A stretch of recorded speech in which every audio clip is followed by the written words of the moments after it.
You know, I'm not what you'd call a troublemaker. Far from it. I like my peace and quiet, a good cup of coffee in the morning, and the satisfaction of a job well done, whether it's at work or just tinkering in my own garage. My house, it's not a mansion, but it's mine. Bought and paid for with years of sweat and careful saving. And in my driveway, that's where Betsy lives. Betsy, my old Ford F-150. She's not just a truck. She's a memory chest on wheels, a reliable workhorse, and frankly, a part of the family. We've been through a lot together, Betsy and I. She's hauled lumber for every home improvement project, taken us on camping trips, and never once complained, even when I was learning how to fix her various quirks myself. Her paint might be a little faded in spots, and she's got a few honorable scars, but she runs like a dream because I take care of her. My driveway, my truck. Sounds simple, right? That's what I thought too, until the new HOA board decided to make my life, and Betsy's, a living hell. It started subtly, as these things often do. A newsletter tucked into our mailboxes, printed on offensively bright yellow paper, announcing the new era of community excellence, spearheaded by our recently elected Homeowners Association board. There was a picture of the new president, a Mr. Alastair Henderson, a man whose smile didn't quite reach his eyes, looking like he'd just smelled something unpleasant, probably freedom. The newsletter was full of jargon about enhancing property values and streamlining community standards, which, in retrospect, should have been the first red flag. I skimmed it, mentally filed it under mildly annoying bureaucratic fluff, and went about my business. For a few weeks, nothing much changed. The sun rose, I went to work, came home, and Betsy sat faithfully in my driveway, right where she always did. I'd sometimes work on her there, an oil change, tuning the carburetor, that sort of thing. Nothing disruptive, no loud noises late at night. Just a man and his truck on his own property. Then the first little note appeared, tucked under Betsy's windshield wiper. It wasn't even an official HOA letterhead, just a typed slip of paper, passive-aggressive and reeking of petty tyranny. Dear resident, it began. It has been observed that a vehicle appearing to be undergoing maintenance is frequently parked in your driveway. Please be reminded that driveways are expected to be kept clear and presentable to maintain community aesthetic standards. Prolonged vehicle repair or unsightly vehicles are not in keeping with our shared vision for a pristine neighborhood. Thank you for your cooperation. Your HOA board. I remember reading it and actually laughing. Unsightly? Betsy? She was a classic. And prolonged repair? I changed her spark plugs last Saturday. Took me all of 2 hours. I crumpled it up, tossed it in the bin, and figured some busybody had too much time on their hands. Maybe Mr. Henderson himself, on one of his royal patrols. I even mentioned it to my neighbor Dave over the fence. Dave, a retired firefighter with a healthy skepticism for authority, just grunted. New board, new brooms, he said. Probably Henderson.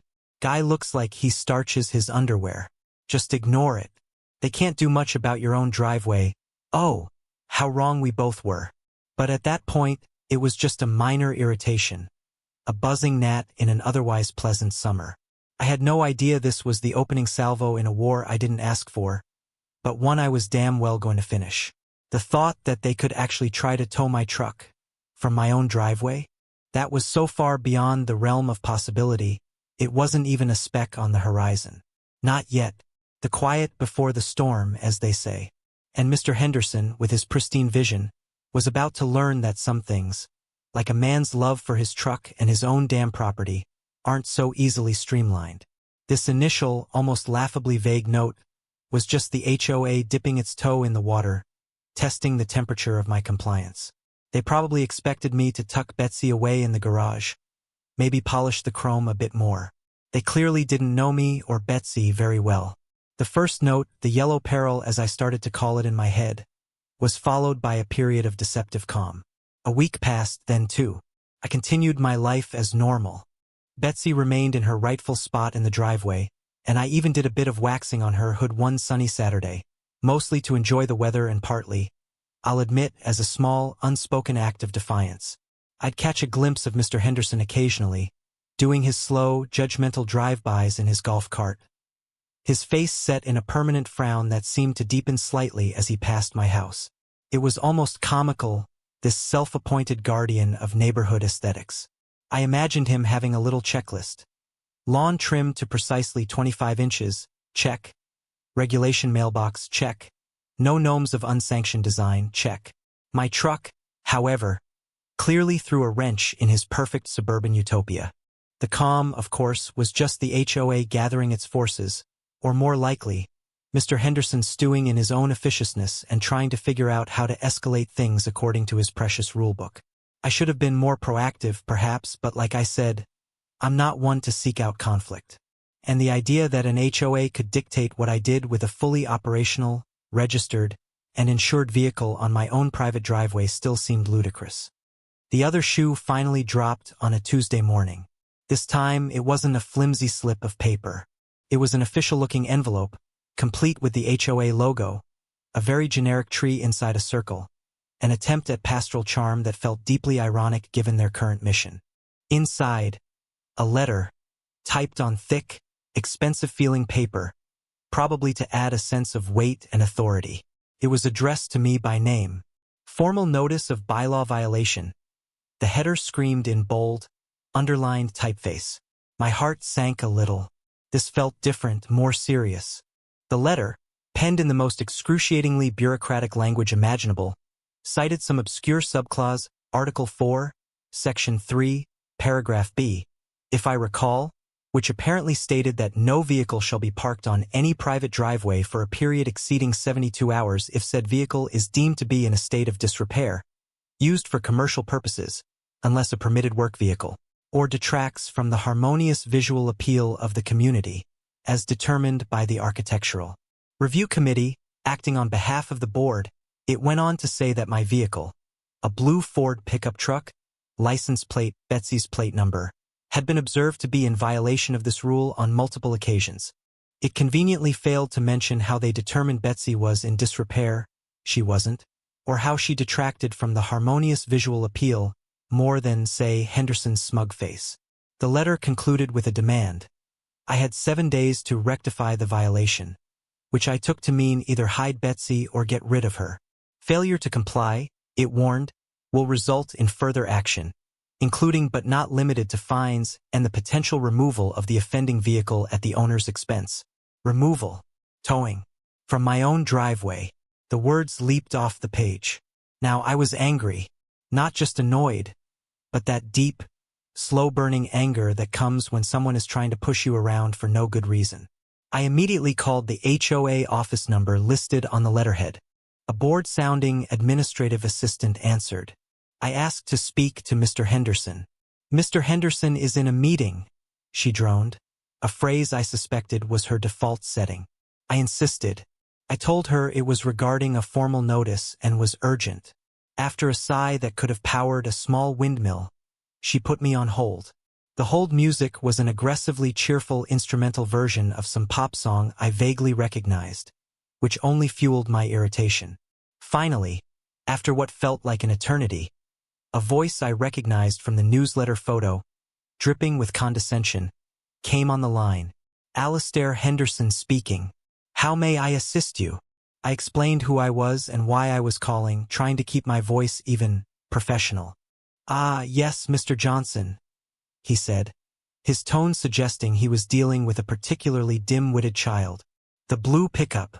We were hoping that notice would clarify the community's position. I told him I found the notice to be completely unreasonable. Betsy was not in disrepair. She was my daily driver, and she was parked on my private property. Mr. Johnson, he sighed, as if explaining a complex theorem. The bylaws are quite clear, and they apply to all properties within the association to ensure a certain standard. Your particular vehicle, with all due respect, has been noted by several residents as being less than aesthetically pleasing, and the occasional maintenance you perform in the driveway, while perhaps necessary for an older model, contributes to an atmosphere we are trying to discourage. Older model? Less than aesthetically pleasing? He was talking about Betsy. I pointed out that my driveway was my property, not common ground, and asked him to show me where in the deed or local ordinances it stated the HOA had the authority to dictate what legally registered vehicle I parked there. Henderson's voice took on a steely edge. The CC and RS, which you agreed to when you purchased your home, grant the HOA broad powers to maintain community standards. We have received complaints. The Architectural Review Committee, which is an impartial body, has reviewed the situation and concurs with the board's assessment. The rule is the rule, Mr. Johnson. It's applied fairly to everyone. There are no exceptions for sentimentality regarding older vehicles' sentimentality. He was dismissing my connection to Betsy as mere fluff. I tried to argue further, to reason with him, to explain that this felt like a massive overreach. But it was like talking to a brick wall. A very smug, self-satisfied brick wall. He just kept repeating phrases like community standards, bylaw adherence, and the decision is final. He ended the conversation by saying, "You have your 7 days, Mr. Johnson. I trust you'll make the sensible choice. We wouldn't want things to escalate, would we?" The line went dead. I stood there, phone in hand, fuming. Sensible choice? Escalation?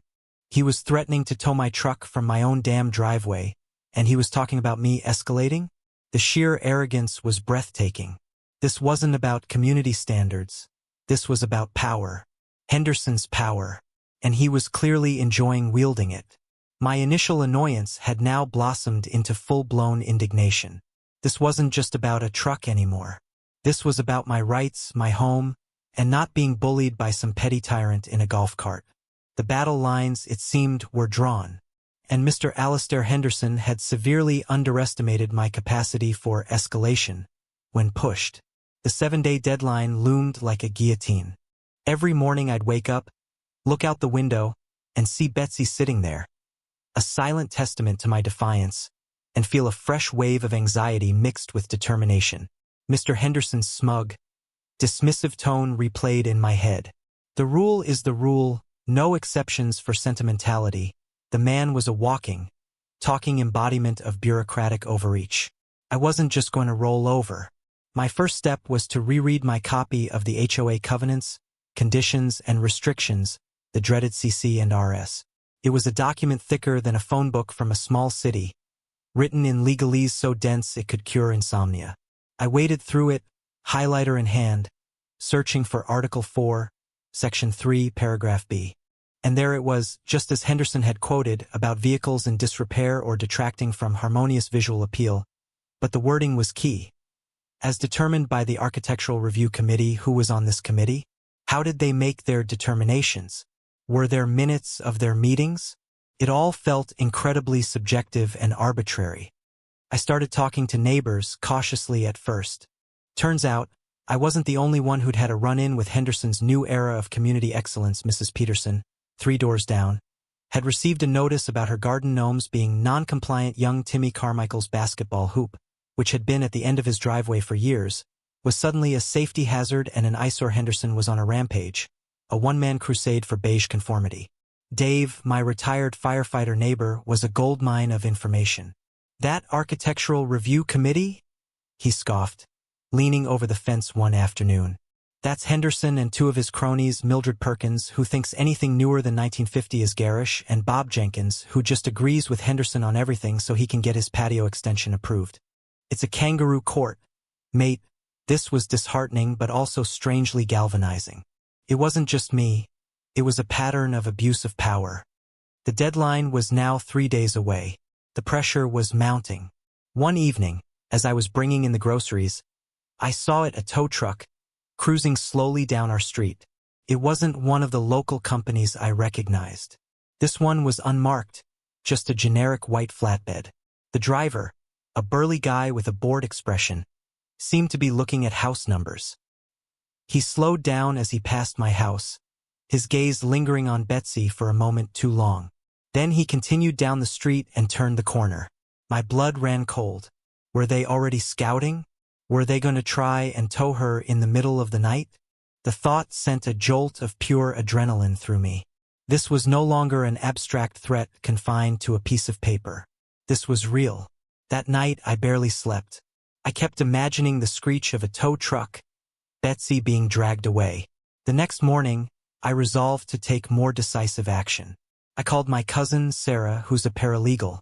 While not a lawyer herself, she knew her way around legal documents and had a knack for research. I explained the situation, emailed her the HOA notice and the relevant sections of the CC and RS I'd managed to decipher. "Wow, this Henderson guy sounds like a piece of work," she said. "Let me take a look. HOAs can be tricky, but they're not gods. They have to follow their own rules, and state and local laws still apply." She called back later that day, her voice buzzing with an energy I recognized. She was onto something. "Okay, so a few things," she began. "First, that harmonious visual appeal clause is notoriously vague and often challenged. What one person finds appealing, another doesn't. Unless Betsy is leaking oil all over the place, has flat tires, or is covered in rust, calling her in disrepair is a stretch, especially if she's registered and drivable. You have maintenance records, right?" I confirmed I did. "Good. Second, the process matters. Did they give you a chance to appeal to this architectural review committee directly? Or did Henderson just unilaterally decide they'd reviewed it? You need to demand the minutes of that meeting, the specific criteria they used to deem Betsy unharmonious." This was good, solid advice. But then she dropped the kicker. "The biggest thing, though, might be your driveway itself. You said it's your private property, part of your lot, right? Not an easement or common area." "Absolutely," I affirmed. "Then they might be seriously overreaching. HOA rules primarily govern common areas and the external appearance of homes as it affects the community. While they can have rules about what's visible from common areas, forcibly removing a legally parked vehicle from private property without a court order or a very, very specific and legally sound clause is a huge step. Most HOAs wouldn't dare risk the lawsuit unless the vehicle was a genuine hazard or abandoned. This was the sliver of hope I needed. The thought of them actually towing Betsy from my property, which I owned outright, seemed increasingly like a massive legal gamble on their part. But Henderson struck me as the kind of guy who was so high on his own power that he might just take that gamble, assuming I'd just roll over. The tow truck sighting, however, still unnerved me. It meant they were serious, or at least wanted me to think they were. The clock was ticking, and I needed more than just hope. I needed a plan. The seeds of righteous indignation were beginning to sprout into a full-blown strategy. Sarah's advice about the driveway being private property was the cornerstone. She urged me to check my plat survey and deed documents, just to be absolutely certain about my property lines and any easements that might exist. So, I spent an evening digging through the mountain of paperwork that comes with homeownership. There it was, clear as day. My driveway was unequivocally part of my deeded property. No HOA easements on it for vehicle regulation purposes. The HOA had domain over the streets, which were private roads maintained by the association, and common areas like the little park and the clubhouse, but my driveway was mine. This was a significant discovery. The HOA could make rules about how my house looked from the street, sure, paint color, lawn maintenance, that sort of thing, as per the CC and RS. But dictating what legally registered and operational vehicle I parked on my own concrete slab? That felt like a stretch even for the most power-hungry HOA president. I also started looking into local municipal ordinances regarding vehicle parking on private property and towing. As I suspected, a vehicle could only be towed from private property by the property owner or by law enforcement under specific circumstances, like if it was stolen, involved in a crime, or blocking a fire hydrant, none of which applied to Betsy. An HOA, in this context, wasn't law enforcement, and while I was the property owner, they were trying to force me, the owner, to remove it or usurp my authority to have it there. Sarah had mentioned the term conversion, the wrongful exercise of dominion over the personal property of another. If they towed Betsy without clear legal standing, that's what it would be. And that could mean serious damages. The more I researched, the angrier I got, but also the more confident. Henderson wasn't just being a jerk. He was operating in a legally gray area at best, and potentially completely outside his authority. He was relying on bluster and the assumption that residents wouldn't know their rights or wouldn't fight back. Then I stumbled upon something interesting in the deeper, dustier archives of the HOA's own online portal, minutes from older board meetings, years before Henderson's reign. In one set of minutes from about 10 years ago, there was a discussion about parking regulations. A previous board had explicitly discussed and rejected a proposal to regulate vehicles parked in driveways unless they were genuinely derelict, like up on blocks, missing wheels, etc., because their legal counsel at the time had advised it was an overreach and likely unenforceable, potentially leading to lawsuits. Bingo! This wasn't just my interpretation. A previous board with legal advice had come to the same conclusion. Henderson was either ignorant of this precedent, or he was deliberately ignoring it. Given his general demeanor, I suspected the latter. He probably thought his new era swept away all that old-fashioned nonsense about respecting homeowner rights. I also looked closely at the wording of Article 4, Section 3, Paragraph B again. As determined by the Architectural Review Committee, Dave's comment about the committee being Henderson and his yes-men echoed in my mind. I decided to send a formal, written request, certified mail, of course, for the minutes of the ARC meeting where Betsy was discussed, the specific criteria used for their harmonious visual appeal assessment, and the documented complaints Henderson had alluded to. I knew they'd likely stonewall or provide something vague, but it would create a paper trail of my attempts to engage reasonably and their failure to provide due process. This proactive approach felt good. I wasn't just waiting for the axe to fall. I was building my defense, brick by brick. I started to think about what my next move would be if they did try to tow Betsy.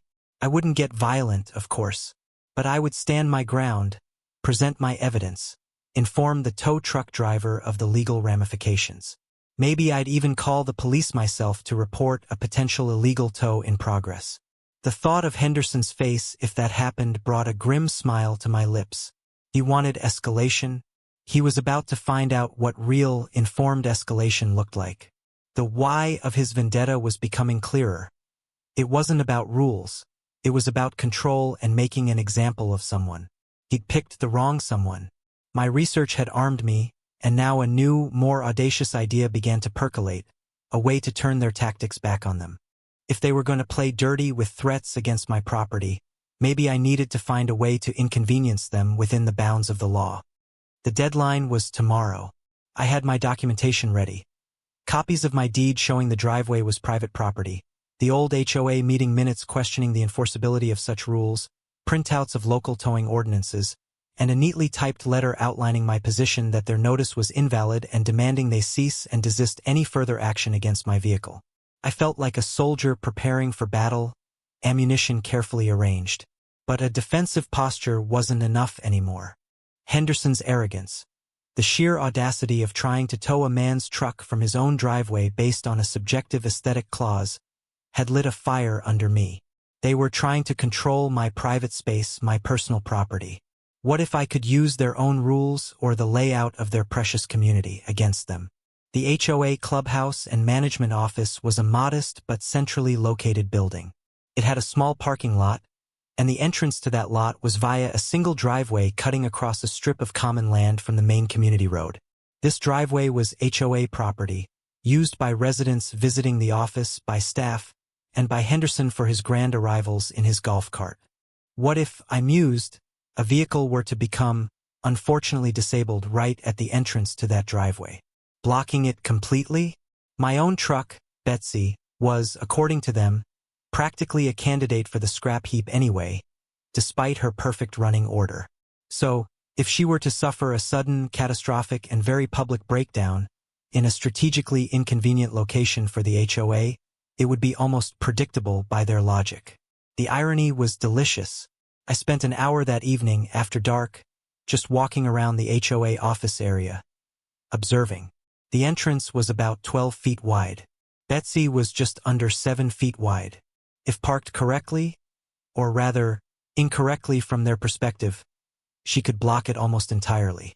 A small car might squeeze by on the grass if they were desperate, but any larger vehicle, like say Henderson's Egomobile golf cart or a delivery truck, would be stuck. The beauty of it was that the road leading to the office was an HOA private road. If my truck broke down there, it wasn't blocking a public thoroughfare. It would be a problem for the HOA on HOA property. And according to their own rules, if a vehicle was disabled, what could they do? They'd have to, what? Tow it? The irony would be sublime. They'd be towing a vehicle because it was broken down, exactly the fate they were threatening Betsy with for not being broken down. I checked the CC and RS again, this time looking for rules about disabled vehicles on common area roads. There was a clause, of course. It stated that disabled vehicles should be removed within 24 hours, or they could be towed by the HOA. 24 hours. That was a lovely window of opportunity for maximum disruption. If Betsy were to break down first thing in the morning, she could legally sit there, causing chaos, for an entire business day. And I, as the diligent owner, would of course be making every effort to arrange for her repair or removal. Naturally, I'd be very apologetic, very concerned. The plan was forming, beautiful in its simplicity and its reliance on their own bureaucratic mindset. I'd need a few things. A couple of those reflective safety triangles, maybe a small, easily fixable issue I could create on Betsy that would make her appear genuinely immobile, like disconnecting the coil wire. Something I could rectify quickly when the time was right. My wife, who had been watching my descent into HOA warfare with a mixture of concern and amusement, raised an eyebrow when I started outlining the more audacious parts of my plan. "Are you sure about this, honey?" she asked. "Blocking their gate? Won't that just make them angrier?" "Oh, I'm counting on it," I said, a grin spreading across my face. "They want to play hardball about Betsy being an eyesore in my driveway? Let's see how they like her as an unavoidable obstruction at their front door. They started this by overstepping, by threatening my property. This is just rebalancing the scales. And I'll be following their rules, or at least exploiting the gaps in them." The thought of Mr. Henderson arriving to find his precious office access blocked by the very truck he so despised was almost too good to be true. It was a gotcha moment in the making, a piece of strategic defiance that felt both justified and immensely satisfying. I wasn't just going to defend. I was going to counterattack, using their own narrow-mindedness as the weapon. The plan was risky, no doubt, but the alternative, letting them bully me into submission, was unthinkable. This was about principle, and Betsy, bless her loyal old heart, was about to become a symbol of resistance. The morning of the deadline dawned bright and clear, a beautiful day for a showdown. I had my paperwork in a neat folder on the passenger seat of Betsy. I'd also subtly disabled her, disconnected the starter relay. Easy to fix, but she wouldn't turn over, making any claim of a breakdown perfectly plausible. My heart was pounding a little, a mix of nerves and adrenaline. I half expected to see a tow truck already lurking at the end of the street when I looked out the window. But all was quiet. Too quiet. I decided to head out around 9 a.m., figuring that would be after Henderson and any office staff had arrived, but before they officially declared my 7 days up and sent their goons. My plan was to first try and submit my formal response letter at the HOA office. If they accepted it and backed down, great. If they were still aggressive, well, Betsy was ready for her starring role. As I pulled out of my driveway, I saw it. The same unmarked white tow truck from the other day was parked about 50 yards down the street, partially hidden by a large hedge. The driver was in the cab, smoking a cigarette, watching my house. So, they weren't even going to wait for the official end of the day. They were ready to pounce. My blood boiled. The audacity. They were literally staking out my home. This changed things. My initial plan to go to the office first felt too passive now. They were bringing the fight to my doorstep. Fine.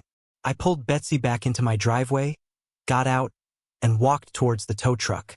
The driver saw me coming, rolled down his window, a smirk on his face. "Morning," he said, his voice gravelly. "Got a work order here for a blue Ford pickup. That yours?" "It is," I said, keeping my voice calm but firm. "And it's parked on private property. It's not abandoned, it's not a hazard, and you have no legal right to tow it. If you attempt to hook up my vehicle, I will consider it attempted theft and property damage, and I will call the police immediately." I held up my folder. "I also have documentation proving my ownership and the private nature of this driveway, along with information on illegal towing practices. Are you sure you want to proceed with this, knowing it's a contested tow with significant legal liability for you and your company, not to mention the HOA?" The driver's smirk faltered a little. He looked from me to Betsy, then back to me. He clearly wasn't expecting this level of preparedness. Most people probably just panicked or argued impotently. "Look, pal," he said, losing some of his bluster.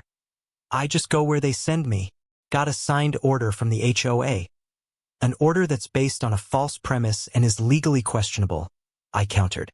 "Are you willing to risk your license and a potential lawsuit on the word of an HOA president with a vendetta?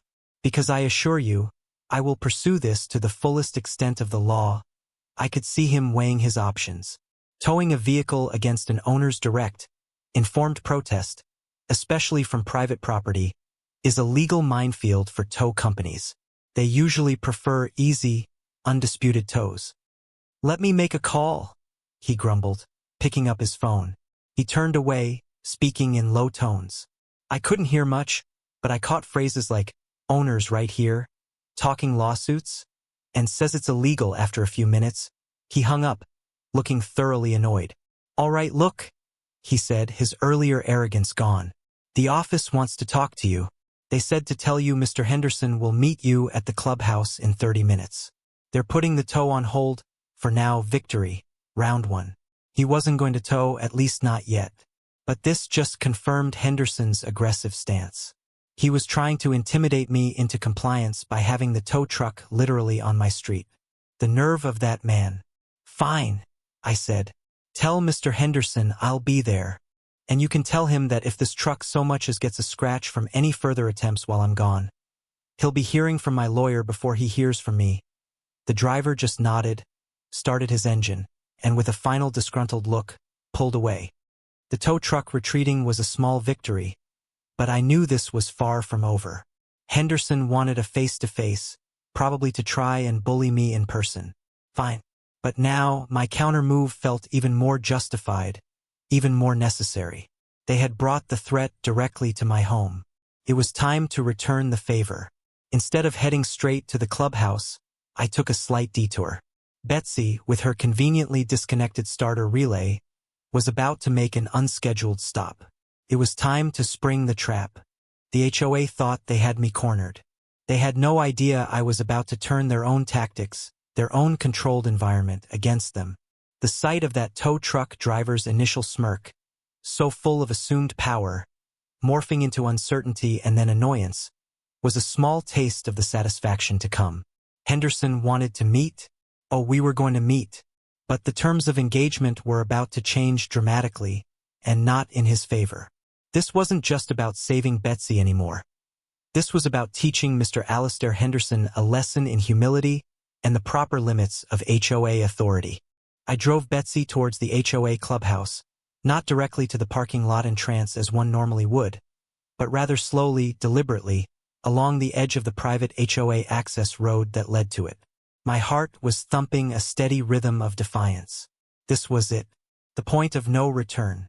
As I neared the single, narrow driveway that served as the sole vehicular entrance and exit to the HOA office and its small parking lot, I began to slow even more, feigning engine trouble. A little cough, a sputter, achieved by some creative footwork on the accelerator, just for show. Then, with exquisite timing, right as Betsy's considerable length was perfectly positioned across the throat of that driveway, I let the engine die. I turned the key a few times. Nothing. Silence. Perfect. I had effectively corked their bottle. No car was getting in or out of that HOA office lot unless it could fly or was a smart car willing to brave the manicured flower beds. I hopped out, popped the hood with an air of theatrical frustration, and peered inside as if diagnosing a profound mechanical mystery. Then, as per my plan, I retrieved the large reflective safety triangles from Betsy's toolbox and carefully placed one behind the truck and one in front, making her look like a legitimately and responsibly managed breakdown. I even put on a reflective vest I kept for emergencies, just to complete the picture of a concerned, law-abiding citizen dealing with an unfortunate situation. Almost immediately, a car wanting to leave the HOA parking lot, a sedan driven by one of the administrative staff I vaguely recognized, honked impatiently.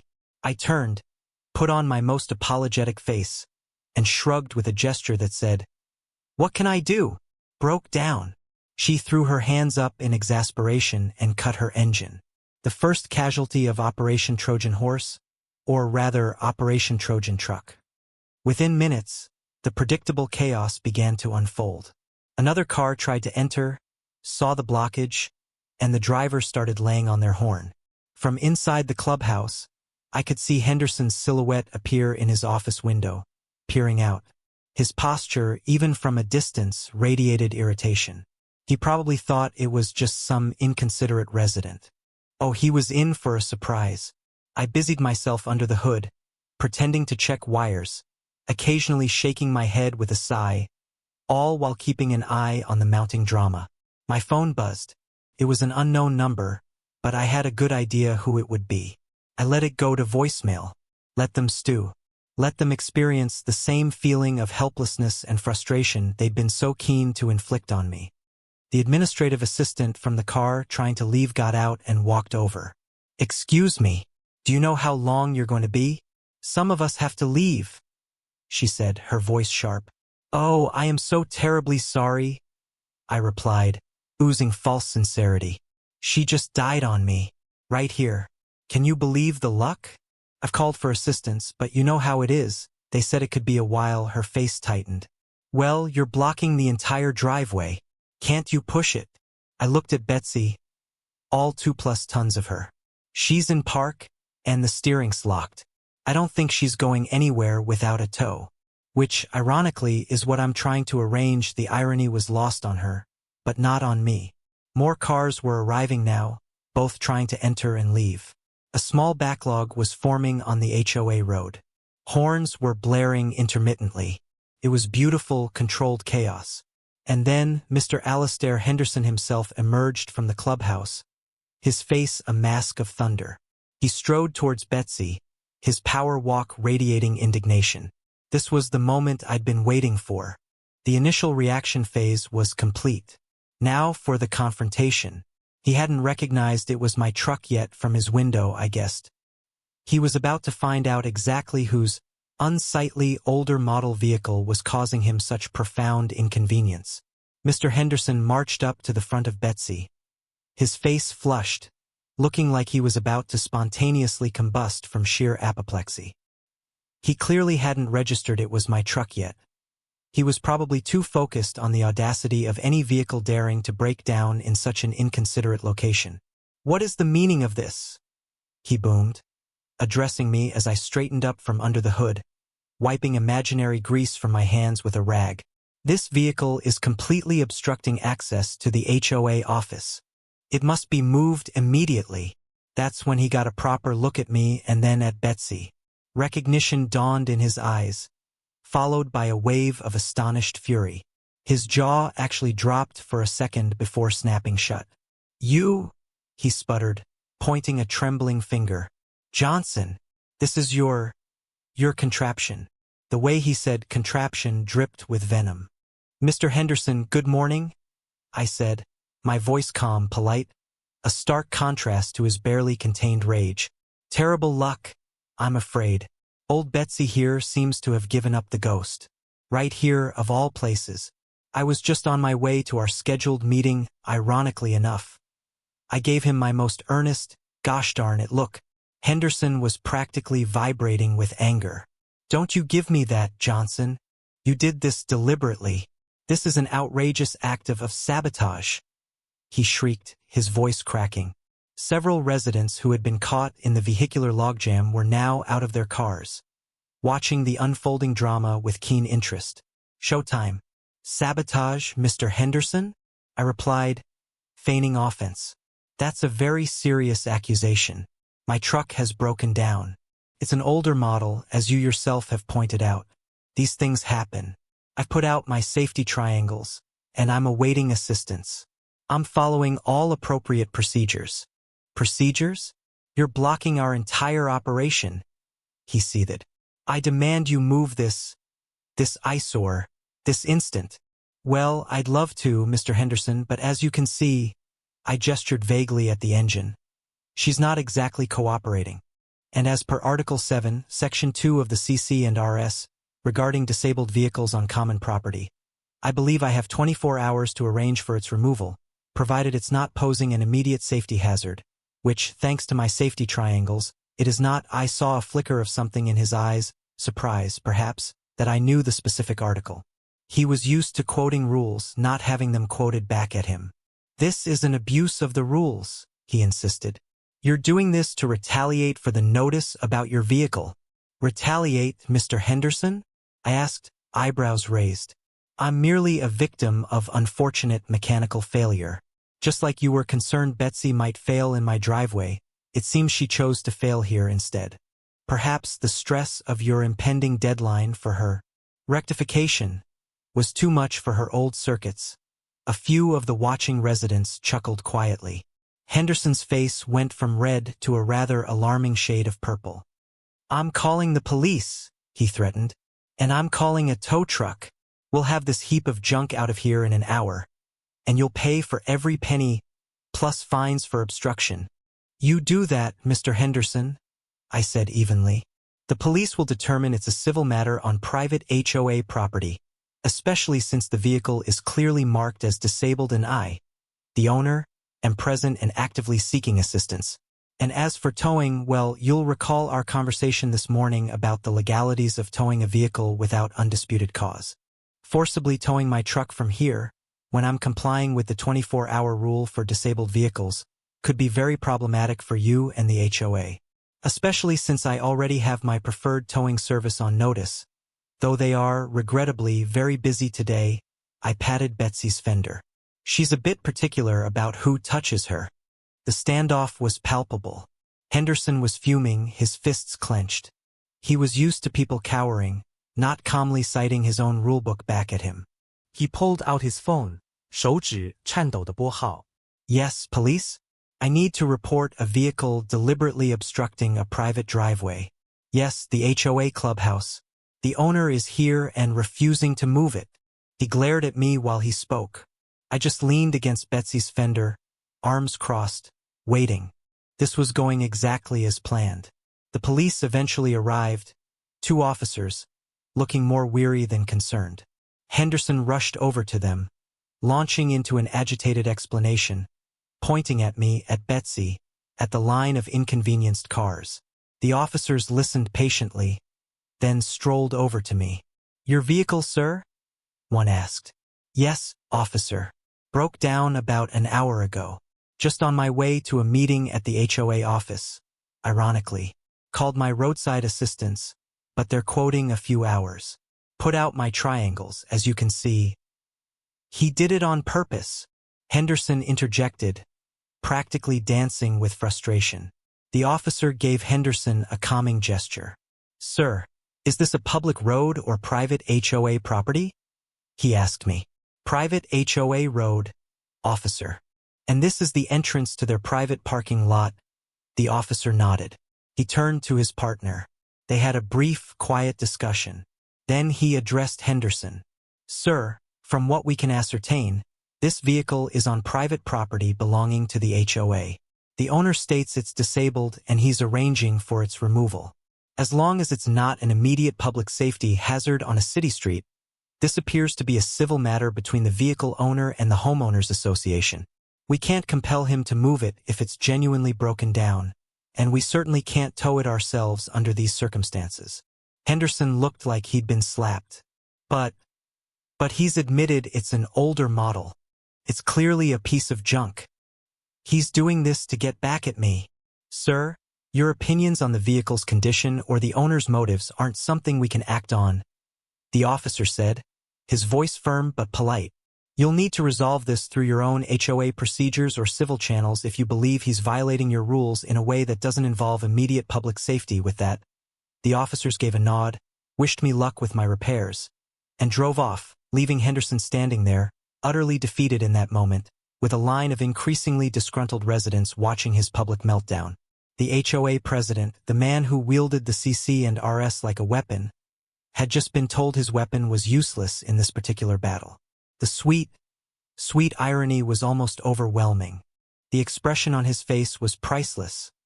A delightful mix of impotent rage, disbelief, and the dawning horror that he had been well and truly outmaneuvered. The gate was blocked, the police wouldn't help him, and the author of his misery was standing right there, looking for all the world like a man patiently waiting for a tow truck. The tide had definitely turned. The departure of the police seemed to suck all the bluster out of Mr. Henderson, leaving behind a deflated, sputtering caricature of his former arrogant self. The crowd of inconvenienced residents, however, was growing more vocal. Some were clearly annoyed at the situation in general, but a few, I noticed, were directing pointed glares not at me, but at Henderson.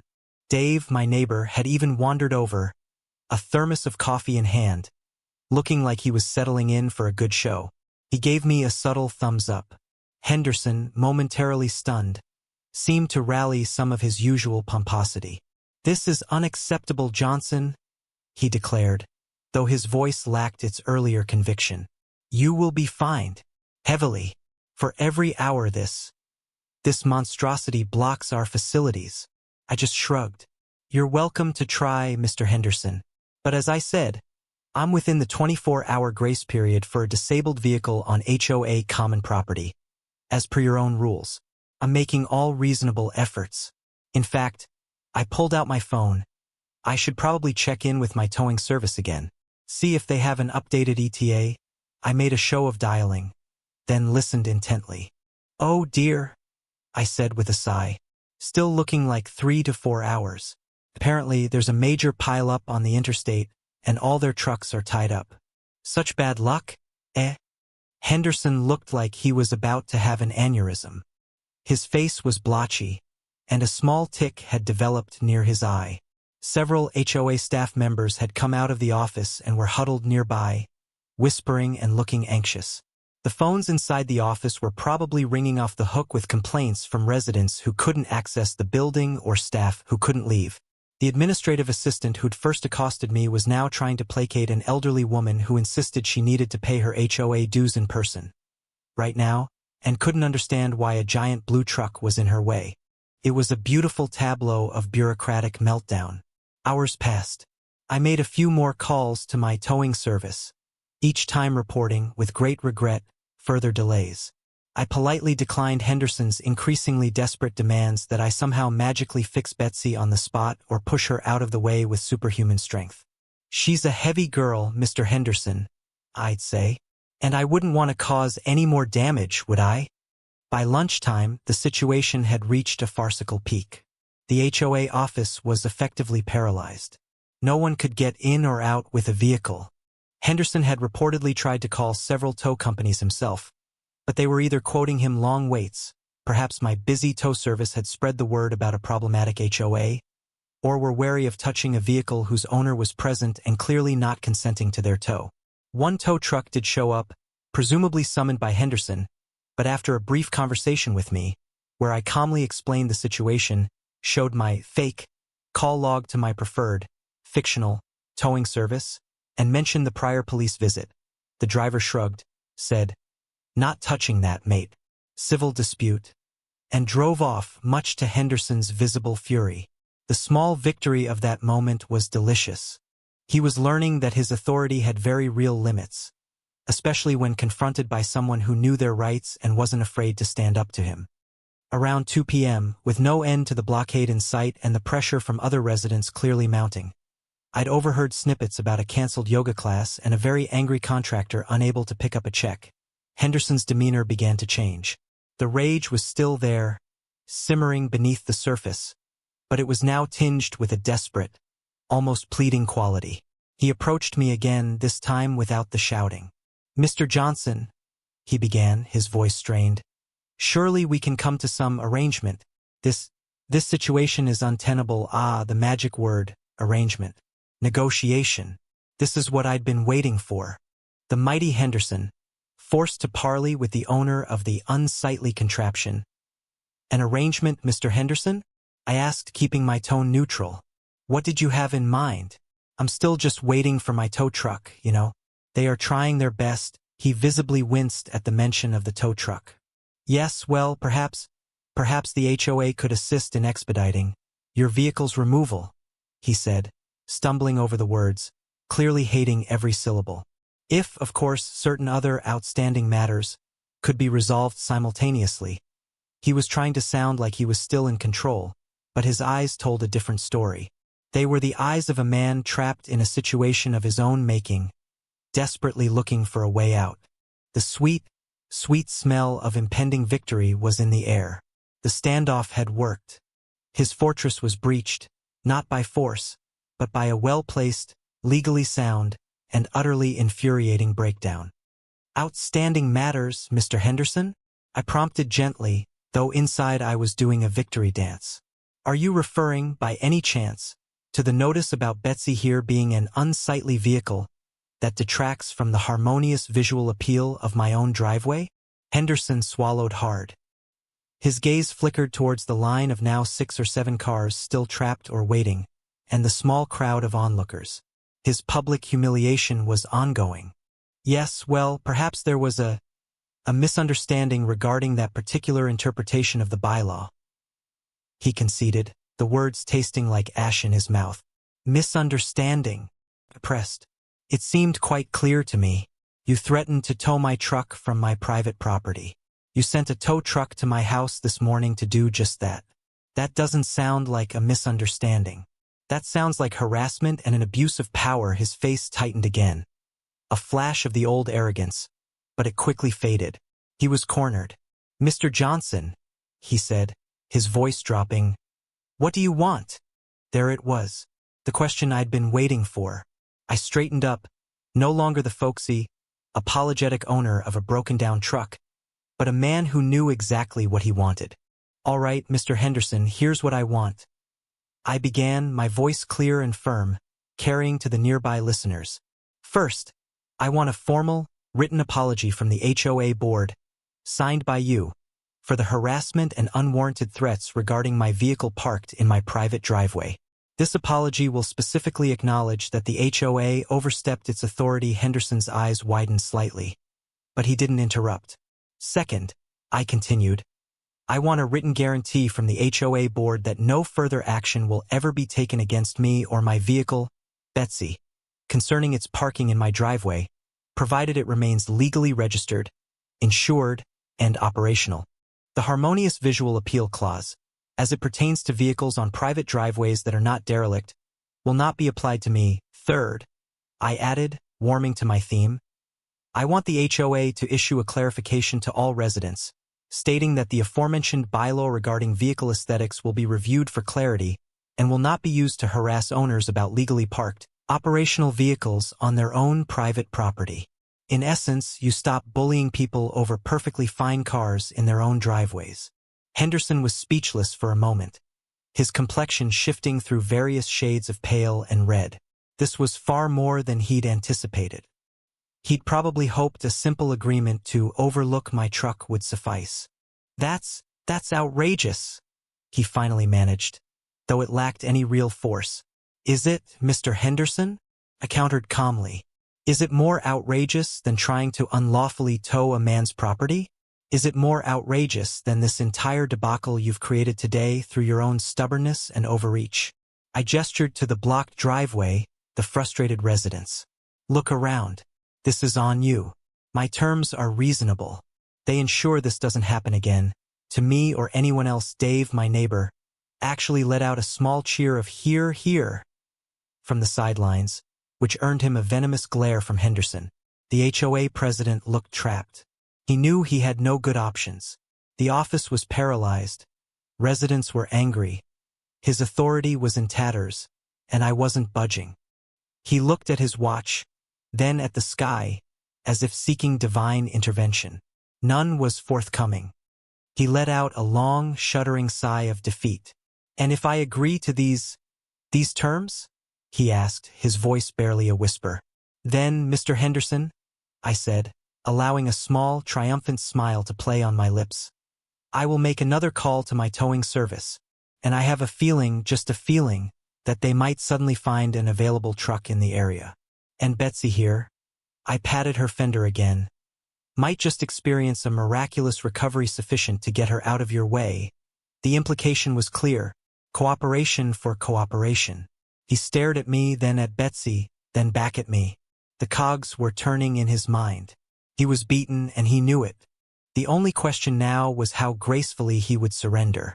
The sweet, satisfying climax of this whole ordeal was finally at hand. Victory wasn't just about saving Betsy. It was about dismantling Henderson's petty tyranny, rule by painstaking rule. Mr. Henderson stood there for what felt like an eternity, the weight of his predicament clearly pressing down on him. The afternoon sun beat down, and the crowd of onlookers, though thinned a little, remained, a silent jury to his humiliation. Finally, with a sigh that seemed to carry all the defeated pomposity in the world, he nodded curtly. "All right, Johnson. All right. Draft your terms. Bring them into the office.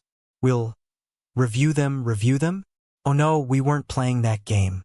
No, Mr. Henderson," I said, my voice still firm. "We'll draft them right here, right now. And you'll sign them right here, right now. I have a pen and paper in my truck. We can use Betsy's hood as a desk. It's quite sturdy." I wasn't about to let him wiggle off the hook or delay things with bureaucratic maneuvers. The leverage was mine, and it was now. His eyes narrowed, but he saw the resolve in mine. He knew I wouldn't move Betsy until this was settled. Definitively. "Fine," he bit out, the word laced with resentment. I retrieved a notepad and pen from Betsy's glove compartment. Using her broad, accommodating hood, I carefully wrote out the 3 points we discussed. The formal apology for harassment and overreach, the guarantee of no future action against Betsy in my driveway, and the commitment to review and clarify the bylaw for all residents to prevent future abuse. I wrote it in clear, unambiguous language, leaving no room for misinterpretation. Henderson watched me, his arms crossed, foot tapping impatiently. A couple of other board members had apparently been summoned and now stood awkwardly beside him, looking deeply uncomfortable. When I was done, I handed the notepad and pen to Henderson. "Sign it, Mr. Henderson." As president of the HOA on behalf of the board, he took the pad, his hand visibly shaking as he read it over. He muttered something to the other board members, who just shrugged helplessly. They clearly wanted this nightmare to end. With a final, venomous glare at me, he scrawled his signature at the bottom. Then, reluctantly, he passed it to the other 2 board members present, who quickly added their own signatures. I took the notepad back, reviewed the signatures, and then, with a flourish, tore off the sheet. "Excellent," I said. "Now, if you'll just have one of your staff type this up on official HOA letterhead, with all 3 signatures, and make me a copy. I believe my towing service might just have a sudden opening in their schedule." Henderson, looking utterly deflated, gestured to one of his trembling administrative assistants. "Do it," he croaked. She scurried inside. While we waited, an almost festive atmosphere settled over the remaining onlookers. Dave clapped me on the shoulder. "Well played, my friend. Well played indeed." Even a few of the previously annoyed residents were now looking at me with a sort of grudging admiration. They'd witnessed a classic David versus Goliath, and David, or rather Johnson and Betsy, had won. Within 15 minutes, the assistant returned with 2 freshly typed documents on official HOA letterhead, each bearing the signatures of Henderson and his 2 board cronies. I compared it carefully to my handwritten original. Perfect. I folded 1 copy and put it in my pocket. The other I handed to Henderson. "Pleasure doing business with you, Mr. Henderson," I said, unable to resist a slight smirk. He just grunted. Then, I pulled out my phone. "Amazing news," I declared brightly after a moment of feigned conversation. "My tow company just had a cancellation. They can have someone here in, oh, look at that, about 10 minutes. But wait." I paused for dramatic effect, then walked over to Betsy's hood, opened it and reached in. I fiddled for a moment with the starter relay I disconnected earlier, reconnected it with a satisfying click, then closed the hood. "You know what?" I announced to the assembled crowd. "I think I just felt something click. Maybe, just maybe, old Betsy's not quite ready for the scrap heap after all." I slid into the driver's seat, put the key in the ignition and gave it a turn. With a healthy roar, Betsy's engine sprang to life, smooth and strong as ever. I revved her a couple of times for good measure. The look on Henderson's face was a perfect blend of astonishment, fury, and dawning comprehension that he'd been thoroughly, comprehensively, and beautifully played. I put Betsy in drive, gave a cheerful wave to the onlookers, and slowly, majestically, pulled her away from the HOA office entrance, which she had so effectively guarded for the better part of the day. A small cheer went up from some of the residents. As I drove past Henderson, I leaned out the window. "Have a wonderful afternoon, Mr. Henderson. Glad we could resolve our little misunderstanding so amicably." He just stood there, speechless, watching me drive away in the truck he hated, the truck that had just brought his reign of petty terror to a screeching, grinding halt. The taste of victory was sweeter than any coffee, more satisfying than any perfectly executed repair. It wasn't just about a truck in a driveway anymore. It was about standing up to a bully, using their own rules against them, and winning not through aggression, but through strategic, righteous indignation. And Betsy, bless her loyal old chassis, had been the perfect partner in crime. The community would talk about this day for years, the day the HOA president got blocked in by the very truck he tried to banish. And I would sleep very, very well that night, Betsy resting peacefully and rightfully in her own driveway.